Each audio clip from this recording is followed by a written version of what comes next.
We realized that. Hello and welcome. I'm Asuma Katauka and you're watching the World Report on NewsX World. Let's take a look at the top headlines of this hour. Following US President Trump's threat of imposing 200% tariffs on French luxury goods, French President Macron has hit back at Davos, saying that he will not give in to bullies.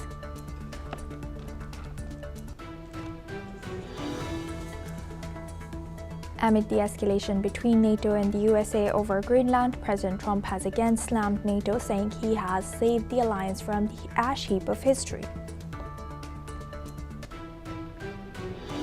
Canadian Prime Minister Mark Carney has reaffirmed his country's support for Greenland and Denmark's sovereignty at the World Economic Forum in Davos.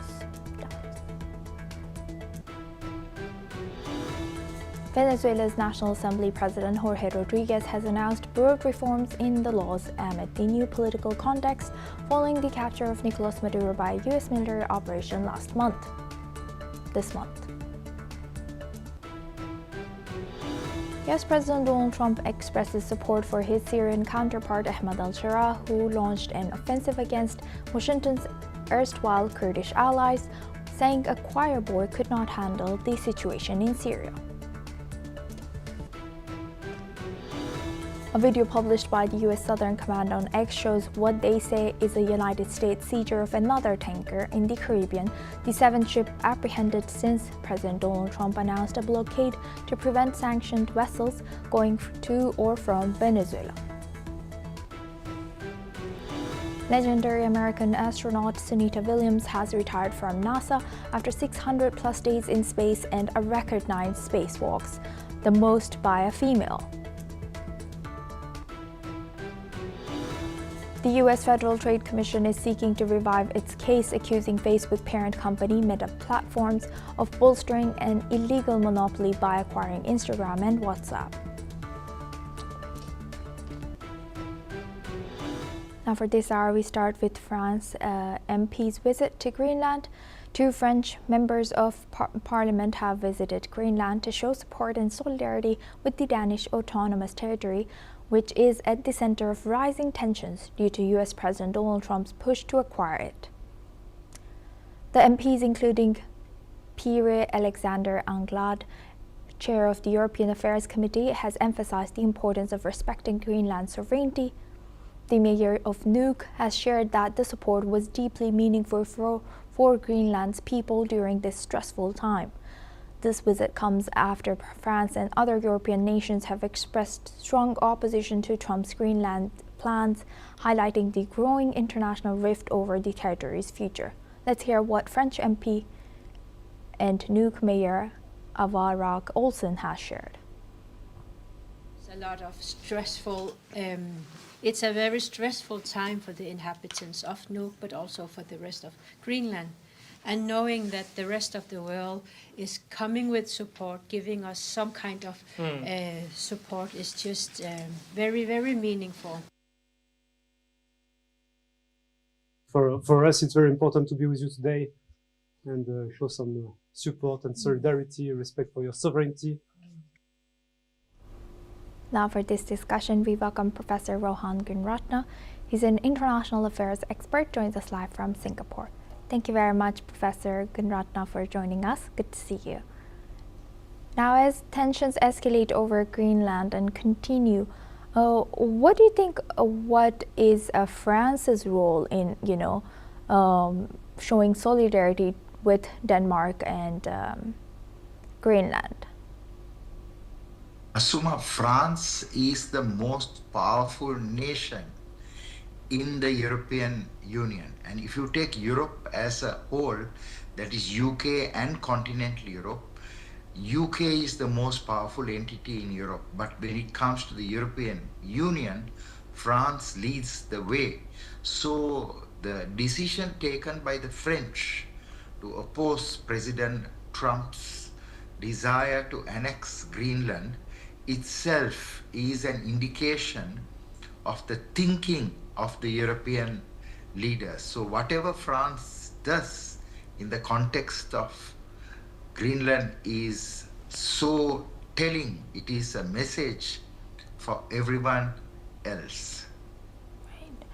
And looking at EU as a traditional ally of US, do you think that this rift between US and EU, is it widening because of President Trump's, President Trump eyeing Greenland, or do you think it was always there, but it was just maybe under the rug? You are right that Trump had an interest in Greenland even before he became president.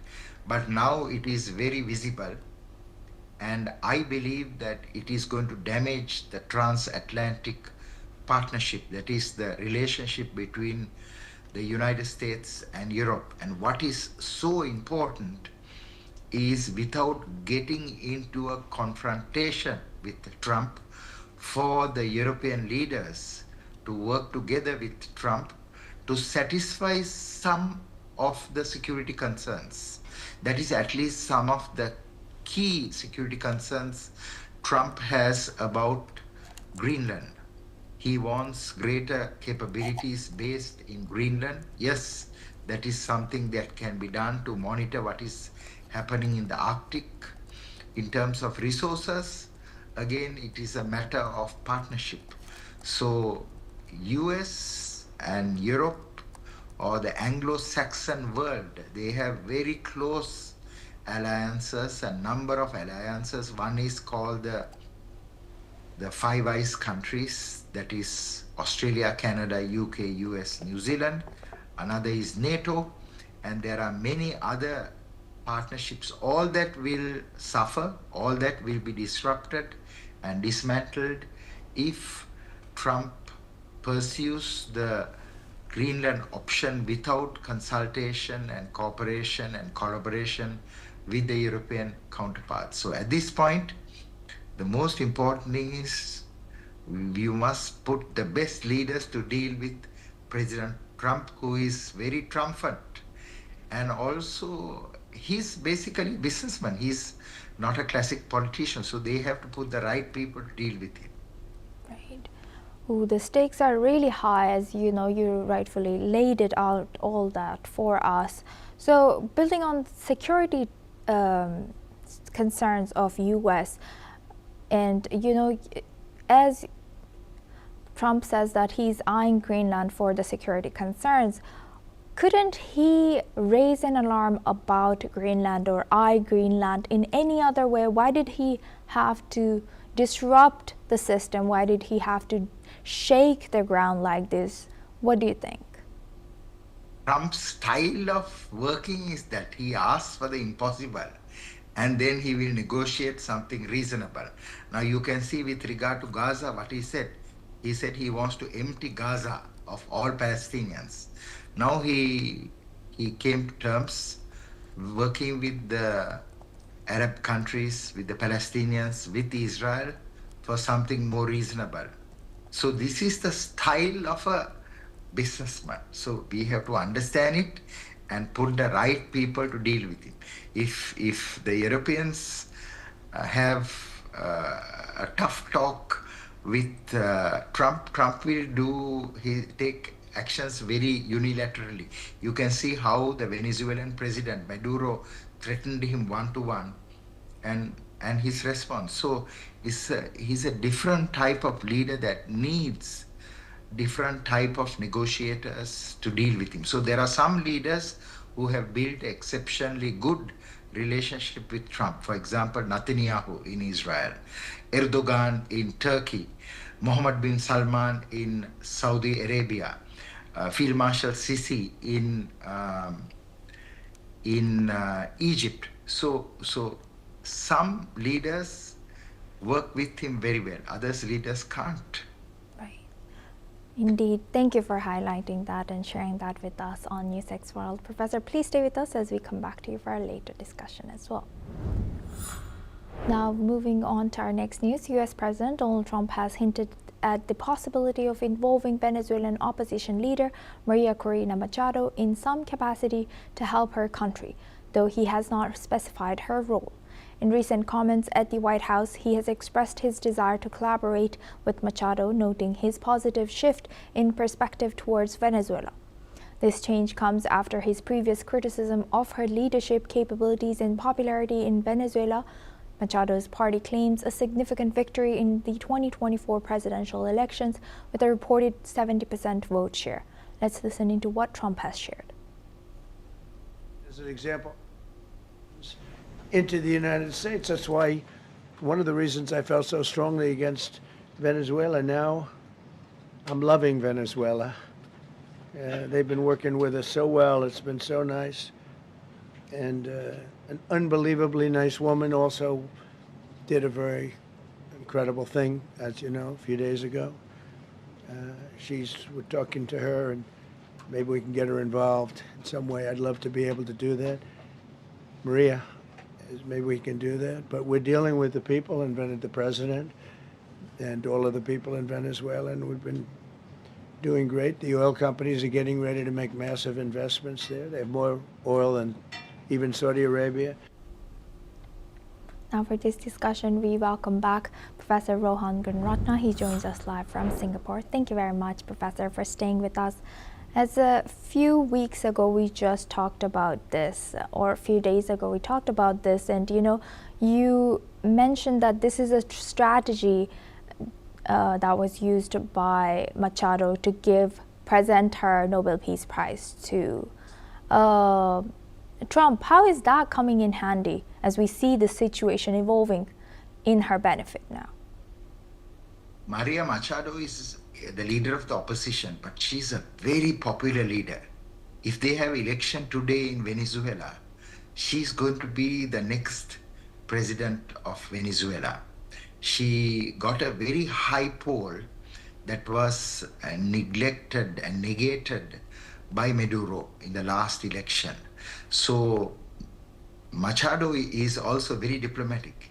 She presented her Nobel Peace Prize to President Trump to win his favor. She's a real diplomat too, not only a classic politician. And today Trump has built a very close friendship with her. Trump also has built a good friendship with the interim president of Venezuela, that is President Rodriguez. So what is important is for both these leaders, both the interim president and the opposition leader, to work with Trump so that Venezuela will be able to transform into a very stable and a secure and a peaceful nation, because there are no US troops on the ground.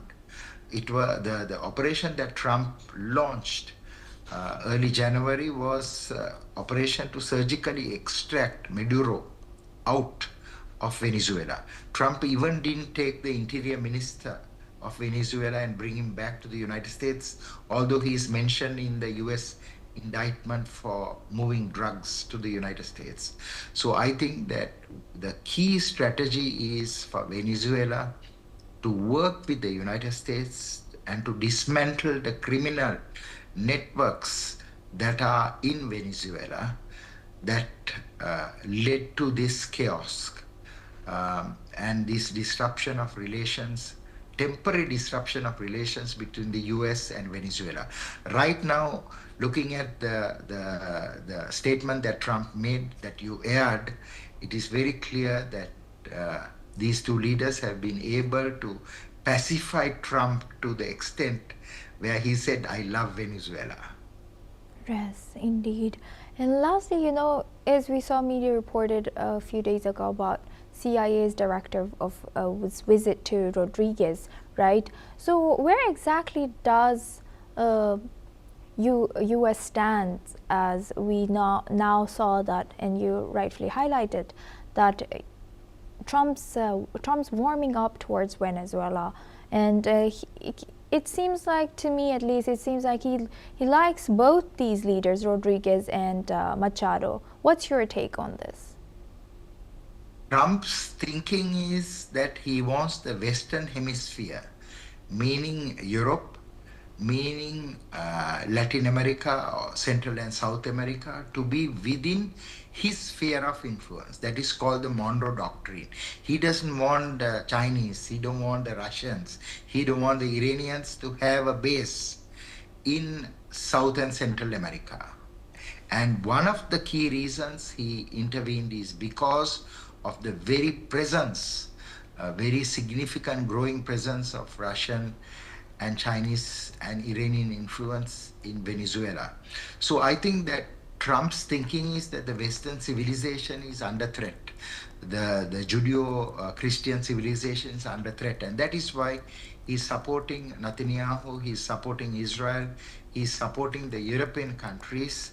And of course, he's deepening his influence in Central and South America so that Western civilization will not be challenged and will not go down. So one has to understand very clearly who Trump is, his ideology, and work with him accordingly. The reason he asked his CIA chief to meet with the Venezuelan leaders is that he doesn't want geopolitical interference from the Russians or the Chinese or the presence of these drug cartels and drug networks in Venezuela, because that's going to impact on the security and stability of the United States. With that, I would like to thank Professor Rohan Gunratna for joining us today and sharing that insight. Thank you very much. Now we move the focus on to Japan. The gunman responsible for the assassination of Japan's former Prime Minister, Shinzo Abe, has been found guilty and sentenced to life imprisonment for more than 3 years after the shocking daylight killing. The murder sparked a nationwide reckoning in a country with limited experience of gun violence, leading to scrutiny over the alleged connections between prominent conservative politicians and the secretive Unification Church. However, Judge Shinichi Tanaka has pronounced the sentence at a court in Nara. Now, for this discussion, we welcome Dr. Asta Chada. She is an Associate Professor of International Relations in Ritsumeikan University, joins us live from Kyoto. Thank you very much, Dr. Chada, for joining us once again. Good to see you. Thank you. Now, looking at this, how significant is this court sentence of life imprisonment towards this, gunman who has been responsible for the assassination of Abe? Well, I mean, this court ruling is extremely important, specifically if we look at the person, the accused here. He committed an act of violence, not just against another civilian. It was against the then ex-prime minister of Japan, Prime Minister Shinzo Abe, who was not just very popular, but also seen as one of those few figures in Japan. We know that Japan is in general a very, very safe country, relatively. But in this case, there were also issues with regard to security breach that were committed. The response timing of the authorities was also slow. So given all of this in the backdrop and the motivations of this individual to then target Prime Minister Shinzo Abe also seemed to be very non-political. He was doing this as an act of let's say defiance against the Unification Church, which he felt that Prime Minister Abe represented in some form. So given all of that convoluted backdrop, this decision that had taken so many years to come forth, the courts deciding that this man would be sentenced to life imprisonment was welcomed by people, welcomed by those that look at this act of violence in some way threatening that image of Japan being a very, very safe country. It is being welcomed by the supporters of Abe. It is also being welcomed by people who wanted a clear distinction made between the Liberal Democratic Party and the Unification Church. And let's also remember that back in 2025 in Tokyo, the government here in Japan also celebrated the fact that the courts basically asked the Unification Church to entirely disband and not operate on the Japanese soil anymore. So these developments have definitely taken a long time. There were periods where there was a lot of skepticism as to where this whole trial is going to go, because the arguments in favor of this accused were never to save him, because the accused had already accepted the guilt of him being the person that had attacked Prime Minister Shinzo Abe. But it was important because the lawyers that were fighting his case had pleaded that given his backdrop, given the fact that he was not politically motivated, given the fact that he had suffered immensely at the hand of the church, this individual's sentence should be reduced. So the court upholding its decision that in some ways being celebrated by people here is being seen as very, very important. And lastly, I must mention this judgment was given in Nara district court, and that city had suffered, in terms of its image of being a safe city as well, because that's where the incident took place. So all in all, I think it has had a very cathartic effect on people and the supporters of Prime Minister Abe.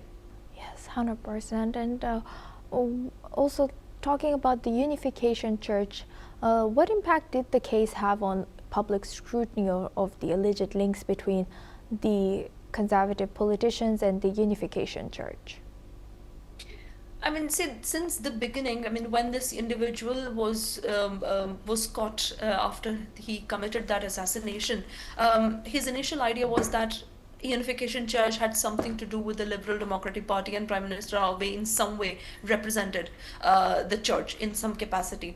What came out eventually, because there were a flurry of cases against the church, it so happened that apparently this church that initially has its roots in South Korea was formed, and then over time it had built its political connections with people in power. So though Prime Minister Abe was never officially part of the church as a member or even as an advisor, they never claimed so, Prime Minister Abe never said so, and there are no evidence of that either, but he did attend some events that were held by those that were affiliated in some capacity with the church, and that alone was seen as, by this individual who was less informed, was seen as, an act wherein somebody in position of power has some relation, even though how much soever far it might be, it was seen as, negatively harming LDP's image. So as a result of this assassination, what happened is all of these cases and accusations that had been going around against this church for decades, specifically in terms of the way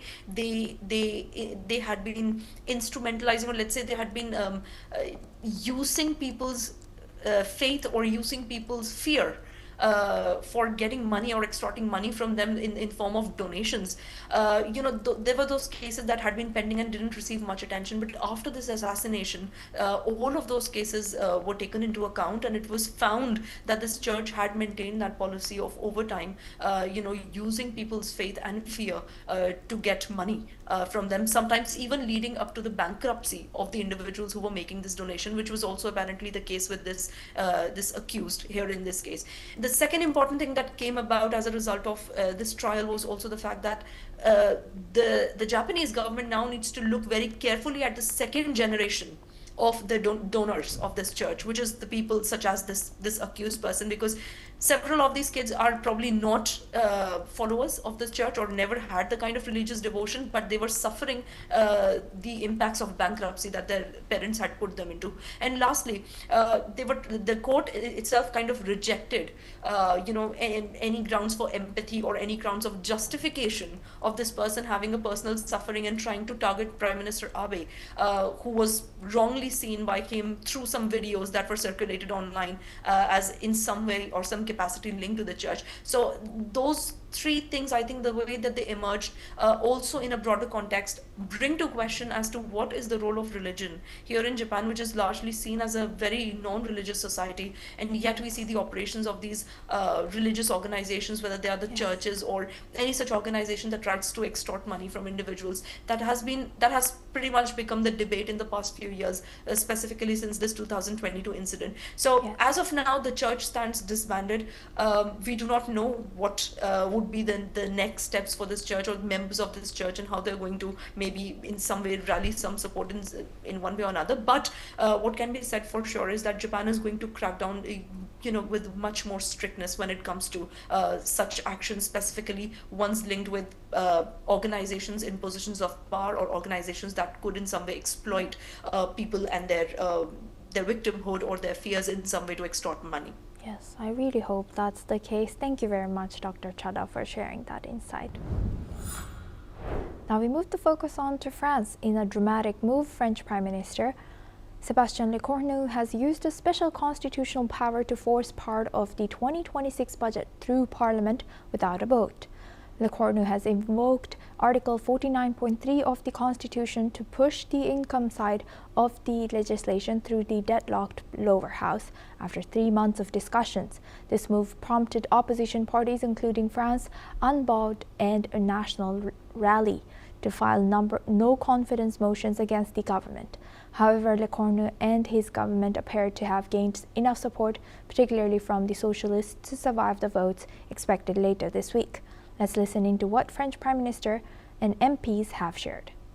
Le Parlement ne pouvant pas prendre sa responsabilité jusqu'au bout que de donner un budget à la nation à cause malheureusement d'agissements sur différents groupes liés à l'action politique de différents groupes politiques ici qui devront en rendre compte devant les Françaises et les Français et devant l'histoire, le gouvernement engage sa responsabilité sur la partie 1 des recettes du projet de loi de finances pour 2026. Je vous remercie.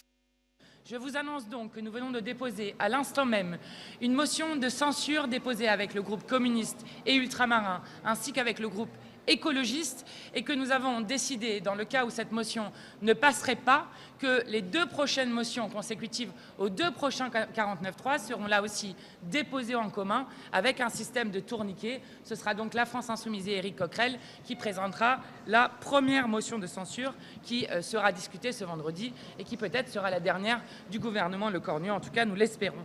Je le dis parce que... Soit d'avoir, grâce au 49.3, un budget pour le pays ou de ne pas en avoir du tout. Eh bien, entre 2 mots, je choisis le moindre. Et le moindre, c'est un 49.3 permettant au pays d'avoir une loi de finances qui est loin d'être idéale. D'ailleurs, tout le monde le reconnaît, y compris au sein du gouvernement. Mais c'est quand même moins mal que pas de budget du tout. Alors nous rassurons le Premier ministre, les députés Rassemblement National, Marine Le Pen et Jordan Bardella seront très fiers de s'expliquer devant les Français, de leur dire pourquoi on a refusé ces énièmes hausses d'impôts, pourquoi on a refusé cette énième aggravation du déficit et surtout cette très grave emballement, effet boule de neige sur la dette. Donc nous n'avons aucune difficulté à aller nous expliquer devant les Françaises et les Français. Je voudrais pas... Now we stay in EU. The European Union has unveiled a draft proposal to phase out components and equipment from high-risk suppliers in critical sectors. The move, criticized by Huawei, affects companies with connections to foreign countries, particularly in China. The proposal is part of the EU's revised Cybersecurity Act and comes in response to rising cyber attacks and concerns over foreign interference. The Commission aims to secure Europe's technological sovereignty and improve protection of critical infrastructure. Huawei argues the legislation violates EU legal principles and WTO obligations. The new rules will affect 18 key sectors, including telecoms, medical devices, and semiconductors, and it will require phase-outs of high-risk equipment within 3 years. That's all we have time for. Keep watching NewsX World for more news updates from around the world.